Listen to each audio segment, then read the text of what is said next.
Mississippi state flag represent, and what is its role in history? Slavery is the first response that comes to some people's mind, but is it the correct answer? Simply no, it is not.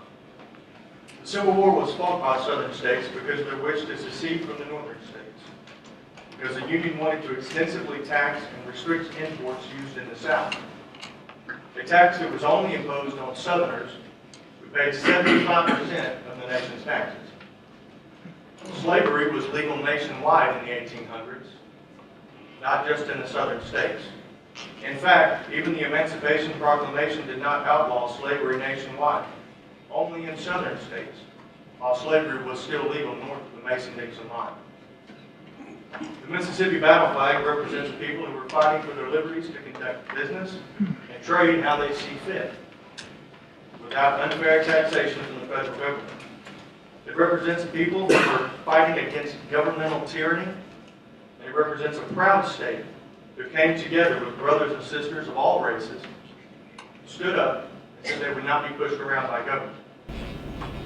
While some racist groups did indeed hijack the flag out of ignorance for its history, and construed the flag to represent their twisted beliefs, that does not make the flag racist. We have and always will be a democratic nation, and to remove our state's flag from this building or any other is nothing short than an act of tyranny and disregard for the democratic voice of the people. This is our America. This is our Mississippi. This is our Tupelo, and that is our flag, along with this flag. I am a citizen, but I'm speaking to you for 4,062 Tupelo citizens. I have their names if you'd like. These people voted you into office and are perfectly willing to see you removed as well. These people say that you have no right to consider even taking down this flag. Throughout the state, there are 13,500 people already signed up on a petition of 15,000 to keep the state flag the way it is. Those people are willing to invoke the judicial system against you if need be. The next state law from 2013, 97-7-39. Any person will be convicted of a misdemeanor for casting contempt in word or action against the state flag, state law. Now, that being the argument, listen to this. Instead of taking down the state flag, I ask that you prepare yourselves for the long haul of remodeling the state flag. It is a legislative matter which must be taken to the people, and the people are the foundation of the law. I urge you to continue living in peace under the law and make changes from within the proper framework of governing. If and when it comes time to replace this state flag, we will ask those men who hold it so dearly to replace their flag with a new one.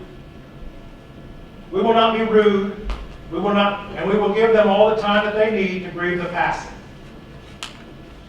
And that brings me to the water fountain in the People's Bank and Trust Company during those segregated times. That water fountain had a big sign posted that said whites only. I was at the first board of directors meeting at the bank after that Supreme Court ruling about public accommodations. At the close of the short formal meeting, the bank's president asked the three stockholders who were present if we had any comments to make. And being a young fellow of 25 years old, I stood up and said, yes, I had a question.